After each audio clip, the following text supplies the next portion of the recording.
आज हम इस वीडियो में कमर्शियल मैथमेटिक्स के सेकंड चैप्टर को स्टार्ट करेंगे। सेकंड चैप्टर आपका बैंकिंग का। बैंकिंग से पहले हम लोगों ने जो कमर्शियल मैथमेटिक्स के फर्स्ट चैप्टर के बारे वो देखा था, चैप्टर जो आपका जीएसटी का, जीएसटी पे बेस्ड जितने भी कॉन्सेप्ट थे उनको हम लोगों ने जो है समझा था और उस पे बेस्ड जो प्रॉब्लम थे उसको भी किया था। और साथ में जो है प्रीवियस ईयर में जो पूछे गए जीएसटी के कुछ प्रॉब्लम थे उसको भी सॉल्व किया था और उस पर फुल एनालिसिस किया है। आप उसके लिए जो है हमारे पिछले वाले वीडियो को जो है देख सकते हो। द वर्ड जो बैंकिंग है, बैंकिंग जो है रिलेटेड है बैंक से। बैंक में जितने सारे फाइनेंशियल एक्टिविटी होते हैं उसमें जो है बैंकिंग वर्ड का यूज होता है। Banking refer to a system of financial institution such as the credit union या banking which provide the financial activity for a individual या कंपनी या फॉर ए गवर्नमेंट। यानी बैंकिंग जो है वो किसी को के लिए भी जो है काम करती है, किसी एक सिंगल पर्सन के लिए भी काम कर सकती है या फिर किसी ऑर्गेनाइजेशन के लिए या फिर किसी कंपनी के लिए या किसी स्टेट गवर्नमेंट के लिए या किसी कंट्री के गवर्नमेंट के लिए। तो फाइनेंशियल एक्टिविटी किस तरह की होती है, जैसे प्रोवाइडिंग लोन हो गया, डिपॉजिट मनी हो गया, लैंडिंग मनी हो गया, या फाइनेंशियल जो है एक्टिविटीज हो जाते हैं, जैसे क्या गवर्नमेंट के एम्प्लॉयज को जो सैलरी ट्रांसफर करने का भी जो वर्क है वो जो है बैंक को ही जो है दिया जाता है।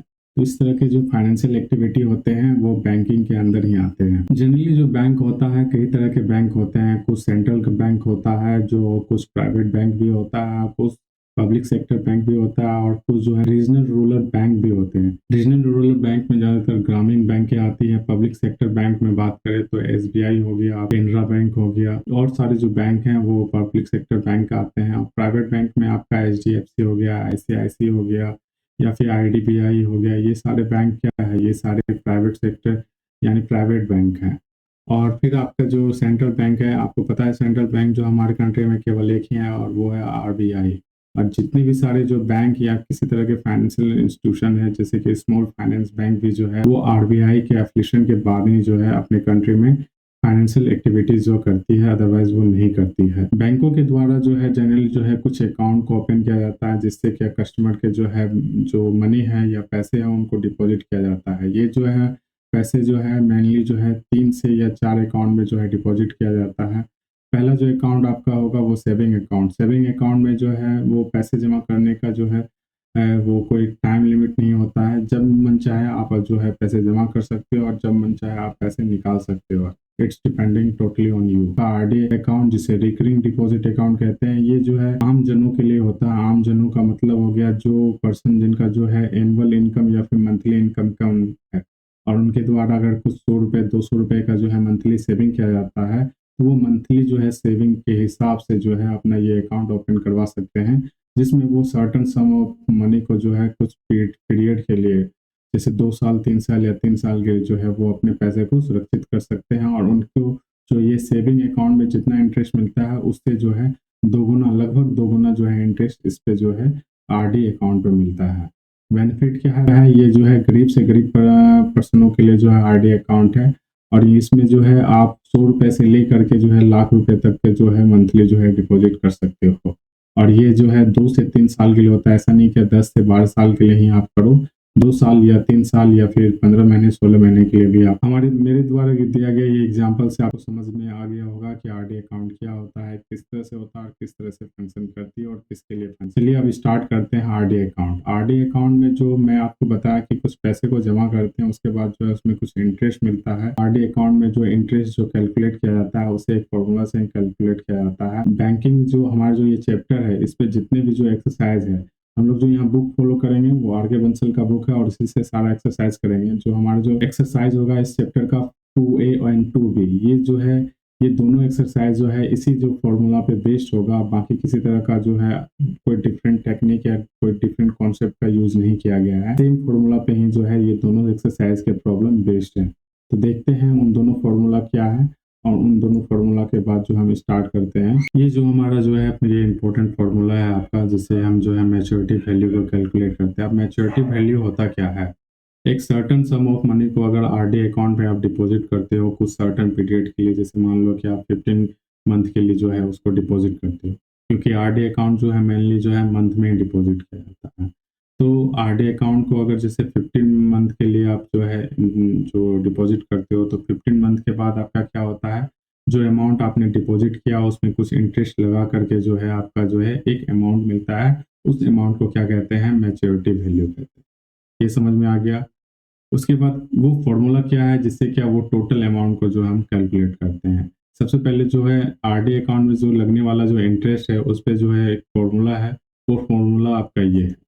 अब ये फॉर्मूला में क्या है कि मान लो क्या उसी तरह का जैसे मैंने आपको बताया, a certain some of money P अगर डिपॉजिट कर रहे हो एवरी ईयर, यानी प्रत्येक month in a month for the in month के लिए डिपॉजिट करो कितना P, if the rate of interest is 8% per year. 8% क्या है, rate of interest 8% per year. The interest on whole deposit is calculate by using the formula. Using this formula जो है हमें जो है इंटरेस्ट रेट जो है आरडी अकाउंट का वो कैलकुलेट करेंगे। अब जो है इस फॉर्मूला पे क्या क्या वेरिएबल इन्वॉल्व हुए हैं उसके बारे में समझते हैं। पी क्या है, पी यहाँ जो है मंथली इंस्टॉलमेंट है, amount of monthly instalment P को कहेंगे। एन जो है, एन क्या है, नंबर ऑफ मंथ है या नंबर ऑफ इंस्टॉलमेंट है। आर जो है आपका रेट ऑफ इंटरेस्ट है। रेट ऑफ इंटरेस्ट का यहाँ मतलब अगर जैसे मान लो आप 5% है, 5% का केवल 5 न्यूमेरिक डाटा ही लेना है, परसेंटेज को इन्वॉल्व नहीं करना है, क्योंकि ऑलरेडी जो परसेंट का मतलब क्या होता है, डिवाइड बाय 100, तो 100 से जो ऑलरेडी जो है आर में डिवाइड है, इसलिए जो है हम केवल न्यूमेरिक डाटा 5 ही लेंगे। अब जो है ये तो आपका इंटरेस्ट हो गया। अब जो है मैच्योरिटी वैल्यू कैसे कैलकुलेट करें, तो मैंने आपको बताया जो आप जो पैसे डिपॉजिट करोगे उसमें कुछ इंटरेस्ट जो है ऐड होगा, तो उस इंटरेस्ट के साथ जो है आपका मैच्योरिटी वैल्यू आपको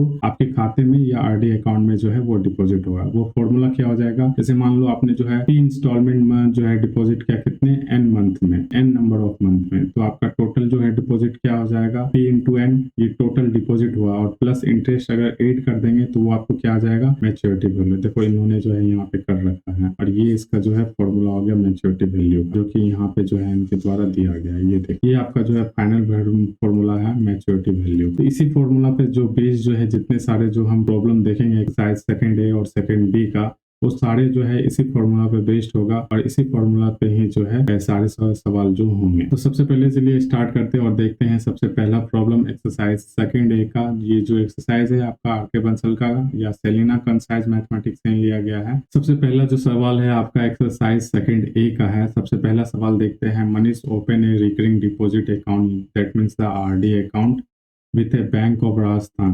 बैंक ऑफ राजस्थान, बैंक का नाम क्या है, bank of Rajasthan.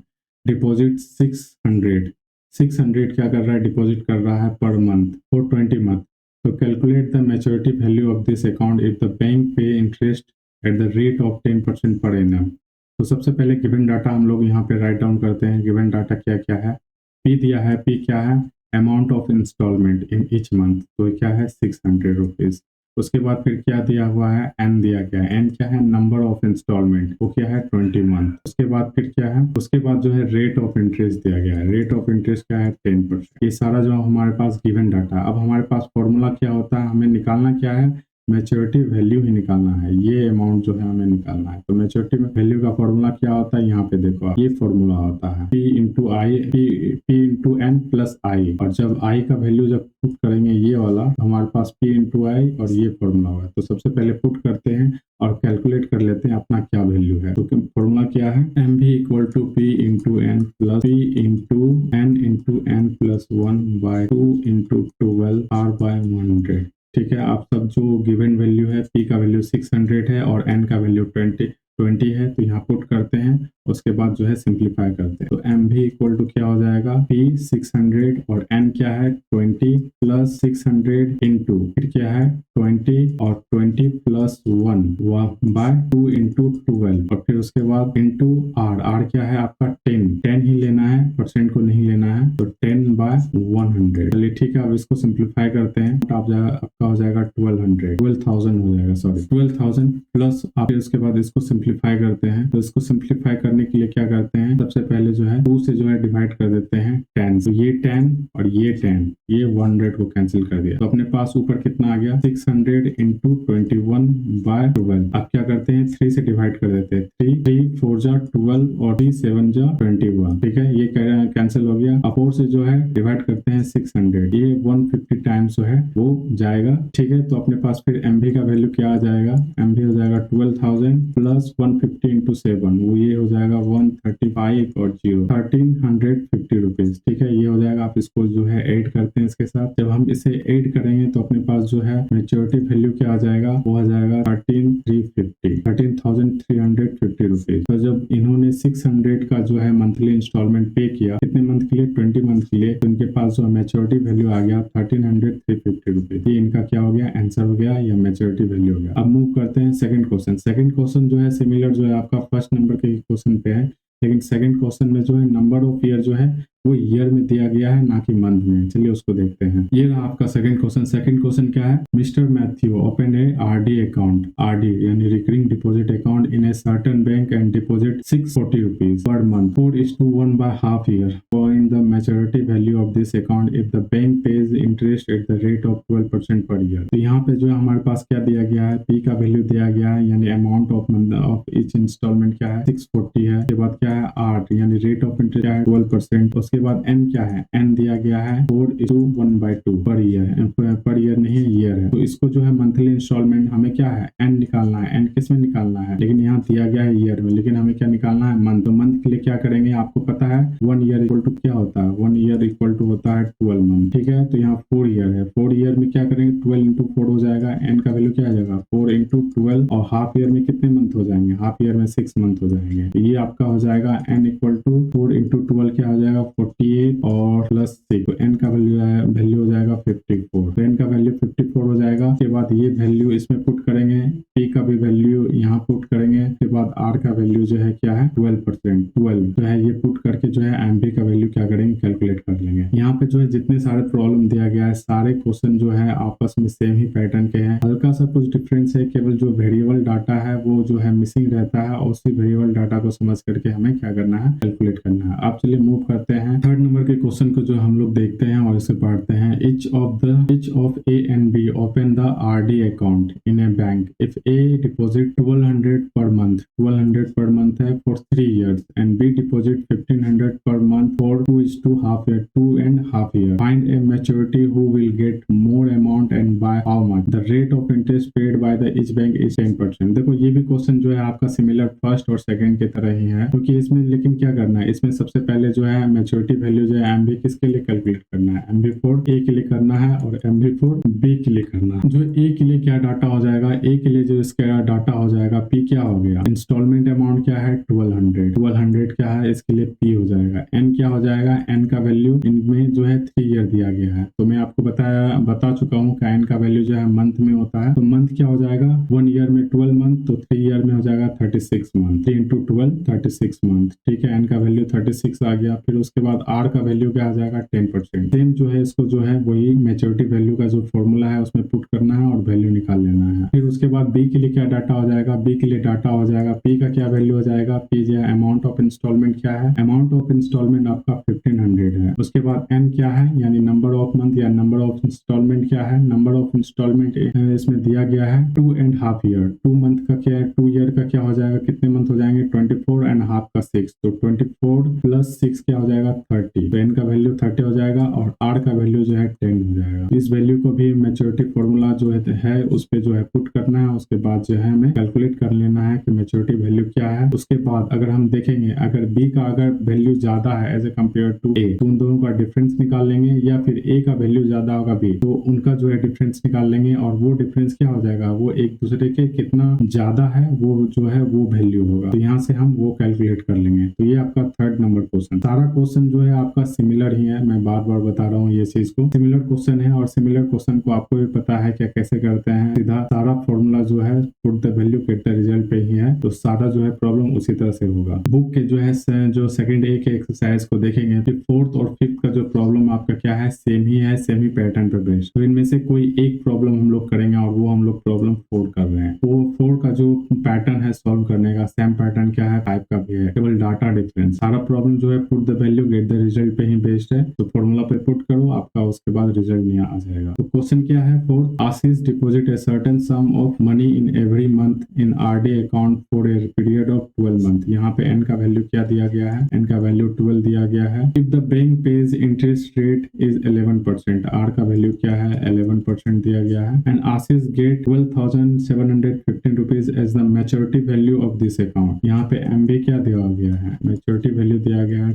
12,715 rupees. Rupees. Maturity value of this account, what sum of money did he pay every month, यानी हमें क्या निकालना है, what sum of money, that means the P हमें निकालना है। तो पी के लिए हम क्या करेंगे, सेम फॉर्मूला का वो क्या यूज करेंगे, ठीक है। ये फॉर्मूला पे ही जो है सारा डाटा जो दिया गया है उसे हम पुट करेंगे और बाकी देखेंगे उसको सॉल्व करके कि क्या आता है। तो एम भी क्या है अपने पास 12,715 रुपीज इक्वल टू क्या हो जाएगा पी का वैल्यू तो नहीं है तो पी को पी ही एज इट इज रहने देंगे। एन का वैल्यू क्या है, एन का वैल्यू क्या है 12 मंथ, तो पी इंटू 12 कर देंगे प्लस उसके बाद क्या है पी है, फिर पी भी क्या है मल्टीपल में है और एन का वैल्यू क्या है 12 plus 1 by 2 into 12 into R का वैल्यू क्या है 11 है, 11 बाय 100। चलिए अब इसको सिंप्लीफाई करते हैं तो 12,715 एज इट इज रहेगा इक्वल टू 12p इंटू 12 को लिख सकते हैं 12p, क्योंकि वेरिएबल को जो हम पीछे रखते हैं, ठीक है, जो मैथमेटिक्स कहता है वही हम करते हैं। 12 को क्या होगा, ये 12 क्या होगा, कैंसिल हो जाएगा। हमारे पास क्या आ जाएगा p इंटू 13/2 इंटू 11/100, ये आ गया हमारे पास 12,715 इक्वल टू क्या होगा 12p, और p क्या करेगा, p जो मल्टीप्लाई करने वाला नहीं है तो क्या होगा 13 इंटू 11 करेंगे तो कितना आ जाएगा 143/200 इंटू p, ठीक है। उसके बाद ये p और ये p क्या हो रहा है, आपस में सेम हो रहा है, तो इसको क्या करते हैं ऐड कर देते हैं। 12,715 रुपीज इक्वल टू, अब इसको जब ऐड करते हैं तो क्या आ जाएगा 12 इंटू ये 2400 प्लस 124, 2400 हो या 2543 पी बाय हो जाएगा 200। अब पी को क्या करते हैं इंडिपेंडेंट कर देते, तो क्या हो जाएगा अपना, तो ये हो जाएगा 12,715 इंटू 200 बाय 2543। अब इसको जब सॉल्व करेंगे तो हमारे पास आएगा 2543 को है इससे डिवाइड करेंगे कितना 12,715 में, तो ये 5 टाइम जाएगा और 5 इंटू 200 क्या हो जाएगा, पी का वैल्यू आ जाएगा 1000। तो 1000 क्या हो जाएगा मंथली इंस्टॉलमेंट होगा इच मंथ में, प्रत्येक मंथ में क्या हो जाएगा वो 1000 रुपये को क्या करेगा डिपॉजिट करेगा अपने आरडी अकाउंट में। चलिए ये जो है आपका 4th नंबर का क्वेश्चन है। 4th नंबर का क्वेश्चन जो है सिमिलर 5 नंबर के क्वेश्चन पे बेस्ड है, तो जब 4th नंबर का हो गया है तो आप 5 नंबर को भी जो है इजीली सॉल्व कर लोगे। ये जो आपका नेक्स्ट क्वेश्चन है, नेक्स्ट क्वेश्चन जो है एक्सरसाइज सेकंड बी से लिया गया है। सेकंड बी से इसलिए लिया गया है क्योंकि एक्सरसाइज फर्स्ट ए से जो है टोटल लगभग जो है 10 प्रॉब्लम होंगे, 9 से 10 प्रॉब्लम होंगे। तो ये 10 प्रॉब्लम जो है सिमिलर क्वेश्चन पे ही बेस्ड है, तो सारा प्रॉब्लम कराने का कोई जो है मतलब होता नहीं है, क्योंकि सारा जो है put the value get the result वाला है। फॉर्मूला आपके पास दिया गया है, आप जो डाटा है डाटा को कलेक्ट करो और उसमें पुट करो और कैलकुलेट करके अपना वैल्यू निकाल लो। बस इसी तरह का सारा प्रॉब्लम है, इसलिए मैंने सारा प्रॉब्लम कराना सही नहीं समझा और कुछ प्रॉब्लम को स्किप कर दिया कुछ प्रॉब्लम को बता करके। तो इस कारण से जो है हम लोग एक्सरसाइज 2P में जाते हैं। एक्सरसाइज 2P जो है आपके आके बंसल के बुक से ही लिया गया है, जो सेलिना कंसाइज मैथमेटिक्स है उसी से। तो सेकंड प्रॉब्लम का भी जो है सेम प्रॉब्लम है, लेकिन यहाँ जो हमें कैलकुलेट जो है निकालना है, जो नाउन डाटा है वो अलग है और जो अननाउन डाटा है वो अलग है। पहले जो हम लोग केवल मैच्योरिटी वैल्यू निकाल रहे थे और या तो हम मंथली इंस्टॉलमेंट का जो अमाउंट था उसको निकाल रहे थे, लेकिन हम जो है यहाँ पे क्या निकालेंगे, हम निकालेंगे यहाँ पे interest rate, rate of interest rate. तो हमारे पास गिवन डाटा क्या है, Ritu has recurring deposit account in a bank and deposit 80 rupees per month for the 18 month। 18 month में कितना रुपीज डिपॉजिट करती है 80 रुपीज। तो हमारे पास गिवन डाटा क्या है P इक्वल टू 80 है, एन क्या है आपका 18 मंथ। उसके बाद फिर क्या है maturity value of this account is the 1554 rupees, that is the MV given है, MV क्या आपका 1554। तो सेम मैच्योरिटी वैल्यू का जो फॉर्मूला है उसी पे पुट करते हैं ये डाटा को, उसके बाद जो है अपना वैल्यू R को जो है कैलकुलेट करते हैं, पुट करते हैं वैल्यू। तो मैच्योरिटी वैल्यू का जो वैल्यू है वो इक्वल टू के इधर रहेगा MV इक्वल टू P क्या है अपना, P अपना 80 रुपीज है, P इंटू N क्या है आपका, N दिया गया है 18 मंथ, N क्या है 18 मंथ प्लस उसके बाद क्या है, उसके बाद है P आपका क्या हो जाएगा P 80 इंटू क्या हो जाएगा N का वैल्यू क्या है 18 और 18 प्लस 1 बाय क्या हो जाएगा 12 इंटू 2 इंटू R बाय 100। तो यहाँ से हमें R का वैल्यू जो है कैलकुलेट करना है, तो सॉल्व कर लेते हैं। सॉल्व करने के बाद जो है अपना वैल्यू वो आ जाएगा। तो 1554 इक्वल टू 18 इंटू 8 क्या हो जाएगा 144 और एक जीरो ये आ जाएगा, प्लस क्या हो जाएगा 12 और 18। तो 6 को 6 2 जा 12 और 6 3 जा 13 और फिर ये जो 2 जो है 40 को टाइम से डिवाइड करेगा और 2 जो है ये 40 को 20 टाइम क्या करेगा, डिवाइड करेगा। तो अपने पास जो डाटा आएगा 20 इंटू 3 60 और 60 इंटू 19 इंटू R/100। अब क्या करते हैं इसको, अब 20 से डिवाइड करते हैं। 23 जा 60 और 25 जा 50, 15 54 है और 14 40 है। तो इसको क्या करते हैं, इसके साथ सब्सट्रैक्ट करते हैं तो अपना क्या आ जाएगा, 114 रुपीज़, 114 आ जाएगा। और उसके बाद अपना इधर क्या बचा, 3 और 9 बाय 5, 3 इंटू 19 R बाय क्या आ जाएगा 5। तो R को क्या करते हैं, इंडिपेंडेंट कर देते हैं। तो R को इंडिपेंडेंट करने के लिए क्या करेंगे, 114 इंटू 5 हो जाएगा और क्या आ जाएगा 3 इंटू 19 आ जाएगा। तो जब इसको हम क्या करते हैं, इसको जब हम सिंप्लीफाई करते हैं, सिंप्लीफाई करने के पास अपने पास कितना आ जाता है, तो ये आ जाएगा 38 टाइम जाएगा। और 19 2 जा 38 2, तो 2 इंटू 5 क्या आ जाएगा 10। तो अपना जो R का वैल्यू आ जाएगा 10% आ जाएगा। तो रेट ऑफ इंटरेस्ट क्या हो जाएगा यहाँ पे 10%। ये जो है इसका आंसर है। तो देखा आपने जो है, इसी तरह जो है सेम फॉर्मूला था, सेम कॉन्सेप्ट था। इसी तरह से जो है आपको कभी जो है P का वैल्यू पूछा जाएगा बाकी सारा डाटा दे करके, कभी N का वैल्यू पूछा जाएगा बाकी सारा डेटा दे करके, कभी R का वैल्यू जो है पूछा जाएगा बाकी सारा डाटा दे करके। यहाँ जो सबसे जो ज़्यादा टफ आपको लगेगा वो N का वैल्यू कैलकुलेट करने में लगेगा, क्योंकि N का वैल्यू जो कैलकुलेट में हमें क्वाड्रेटिक इक्वेशन का यूज़ करना पड़ता है, उसके रूट का यूज़ करना पड़ता है, जो कि आपको आगे के जो है चैप्टर में पढ़ना है। अलजेब्रा में जो है क्वाड्रेटिक इक्वेशन को पढ़ना है। ये जो आपका प्रॉब्लम 9 है, जो एक्सरसाइज 2A से ही लिया गया है, 2A का 9 नंबर जो है ये क्वेश्चन है। क्वेश्चन क्या है, a recurring deposit account of 1200 per month has a maturity value of 12,440. If the rate of interest is 8% and the interest is calculated at the end of every month. End of every month में क्या कर रहा है, interest को calculate कर रहा है। Then find the time in account of the recurring deposit account. यहाँ पे क्या है हमारे पास, यहाँ हमें P का वैल्यू दिया गया है, क्या है 1200 P का वैल्यू है। N का वैल्यू क्या है, N का वैल्यू हमारे पास दिया नहीं है, वो कैलकुलेट करना है। तो क्वेश्चन नोटेशन का चिन्ह हो गया। उसके बाद फिर क्या है हमारे पास, R का वैल्यू है दैट इज द 8%। एंड उसके बाद क्या है हमारे पास, interest is calculated at the end of every month. End of every month में जो है हमारा इंटरेस्ट क्या कर रहा है, कैलकुलेट कर रहा है, that is the 8%। If the rate of interest is 8%। R का वैल्यू क्या है, तो आप फॉर्मूला में क्या करते हैं, पुट करते हैं। क्या है फॉर्मूला आपका मैच्योरिटी वैल्यू का, उस पर पुट करते हैं। तो वैल्यू क्या है हमारा 12,440 इक्वल टू क्या हो जाएगा, P अपना क्या है 1200 इंटू N। N क्या हो जाएगा अपना, N तो दिया गया नहीं है तो N को N ही लिख देते हैं एज इट इज। उसके बाद फिर प्लस है, फिर P का वैल्यू 1200, फिर क्या है N into N plus 1 by 2 into 12। उसके बाद R का वैल्यू क्या है 8/100। ठीक है, अब इसको सिंप्लीफाई करते हैं और उसके बाद सॉल्व करते हैं, हमारे पास किस तरह का इक्वेशन आता है।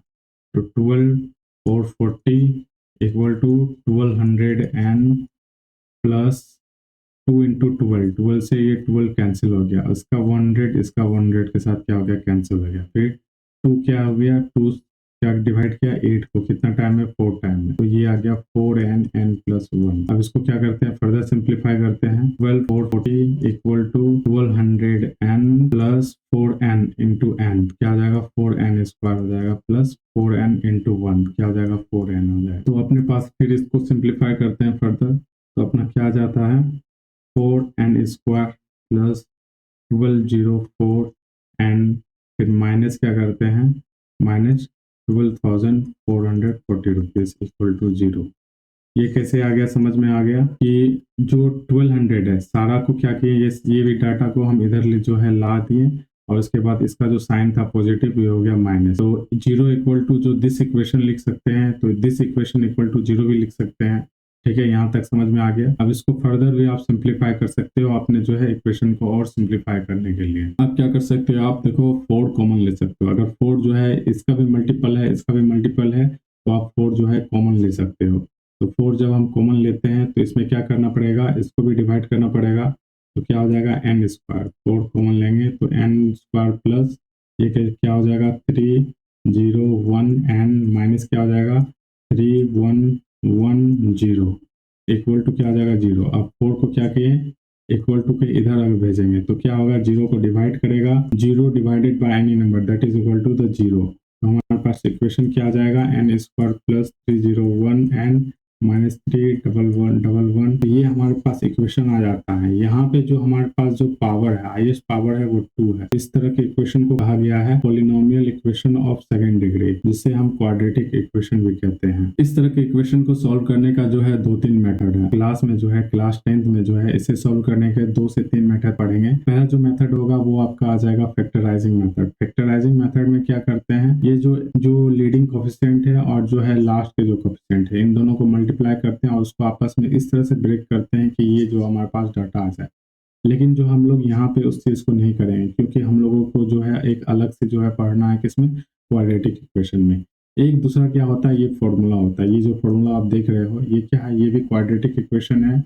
यहाँ a square plus b x plus ये जनरल इक्वेशन है, क्वाड्रेटिक इक्वेशन का जनरल फॉर्म है। यहाँ जो ए बी और सी है, उसका ही वैल्यू क्या है, ए का क्या हो जाएगा, यहाँ पे इसके आगे में एक जो है मल्टीपल में है, ए क्या हो जाएगा 1 हो जाएगा, बी क्या हो जाएगा 301 हो जाएगा, और C क्या हो जाएगा -3110।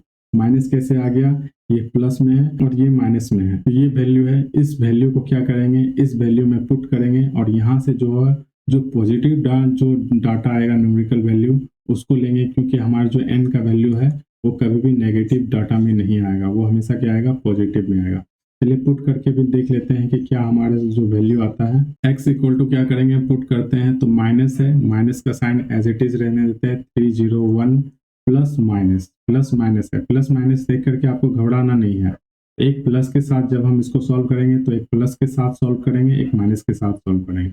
रूट ओवर क्या है, b का वैल्यू क्या है 301 का स्क्वायर माइनस 4। अब a का वैल्यू क्या है 1 इंटू, फिर उसके बाद -3110, तो -3110, ठीक है, ये पूरा आ गया बाय 2 इंटू ए। ठीक है, अब इसको सॉल्व करते हैं। x इक्वल टू हमारे पास क्या आ जाएगा, -301 प्लस माइनस, इसको जब सॉल्व करेंगे 301 का स्क्वायर माइनस माइनस माइनस, ये क्या आ जाएगा प्लस, तो 301 का स्क्वायर प्लस 4 इंटू 3110। इन दोनों को जब ऐड करेंगे तो हमारे पास रूट में कुछ इस तरह का आएगा। तो हमारे पास जो डाटा आएगा वो आ जाएगा 103041/2।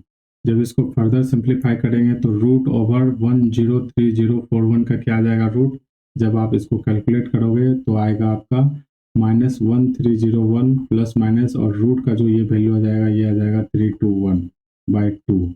जब आप इसको सॉल्व करोगे तो सबसे पहले जो है एक प्लस के साथ और एक माइनस के साथ करते हैं। यहाँ पे आप देखो, यहाँ पे करते हैं। x इक्वल टू क्या आ जाएगा, -301 प्लस के साथ एक करेंगे क्योंकि प्लस माइनस दोनों है, प्लस 321/2, और एक दूसरा क्या करेंगे, x इक्वल टू -301 -321।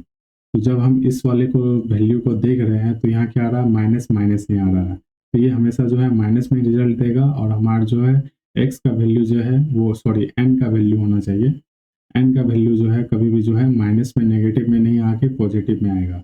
तब हम इसको कैलकुलेट करते हैं, तो जब इसको कैलकुलेट करेंगे तो -301 प्लस 321 क्या आ जाएगा अपना 20 आ जाएगा। ये क्या आ जाएगा 20 आ जाएगा, और बटे में क्या है 2 है, तो डिवाइड करेंगे तो 10। तो हमारे पास जो है x या n का वैल्यू आप मानो तो n का वैल्यू जो है 10 है। n का वैल्यू और x का वैल्यू में आप कंफ्यूज मत करो, मेरे द्वारा जो है थोड़ा मिस प्रिंटिंग हुआ है। ये क्वाड्रेटिक इक्वेशन n के फॉर्म में था और मेरे द्वारा जो लिया गया था वो जो है क्वाड्रेटिक इक्वेशन जो है x के फॉर्म में था। तो जो हम वैल्यू कैलकुलेट करेंगे वो हमेशा n में ही आएगा। तो ये मेरे द्वारा मिस प्रिंटिंग था, जो आप जो है करेक्ट कर लेना, ठीक है, और आप कंफ्यूज मत होना। चलिए ठीक है, आप जो है ये हमारा जो सारा तरह का प्रॉब्लम कवर हम लोगों ने कर लिया, और हम लोगों ने ये देखा कि क्वेश्चन का जो पैटर्न जो है वो एक ही फॉर्मूला पे बेस्ड है। आप जो डाटा है उस डाटा को जो है आइडेंटिफाई करो और उसे जो क्या करो, मैच्योरिटी वैल्यू का जो फॉर्मूला है उस पर पुट करो, और जो भी आपका जो है डिजायर अननोन जो है क्वांटिटी है आप उसको जो है कैलकुलेट कर लो। थोड़ा सा कॉम्प्लिकेटेड होगा आपका एन का वैल्यू निकालने में, क्योंकि आपको जो है ये फॉर्मूला का यूज़ करना पड़ेगा क्वाड्रेटिक इक्वेशन का। तो आप यूज़ कर लेना, थोड़ा सा कैलकुलेशन बढ़ जाएगा आपका, लेकिन हाँ ईजी रहेगा। वैल्यू में जो है कुछ खास तरह के जो है ज़्यादा डिफरेंट कॉन्सेप्ट का यूज़ नहीं किया गया। तो जो एक्सरसाइज सेकंड बी का जो सारा प्रॉब्लम है एक ही जैसा का है, सभी को बताने का कोई तुक नहीं बनता है, तो आप जो है घर पे जो है सारा प्रॉब्लम जो है इजीली कर लोगे। तो ठीक है, अब हम लोग यहीं पे जो है अपना इस वीडियो को समाप्त करते हैं और नेक्स्ट क्लास में जो है जो आरडी अकाउंट से जो पूछे गए जितने भी प्रीवियस ईयर के क्वेश्चन है वो करेंगे और साथ में जो है न्यू चैप्टर स्टार्ट करेंगे शेयर एंड डिविडेंड। ठीक है, तब तक के लिए आज ही इतना ही। Thank you.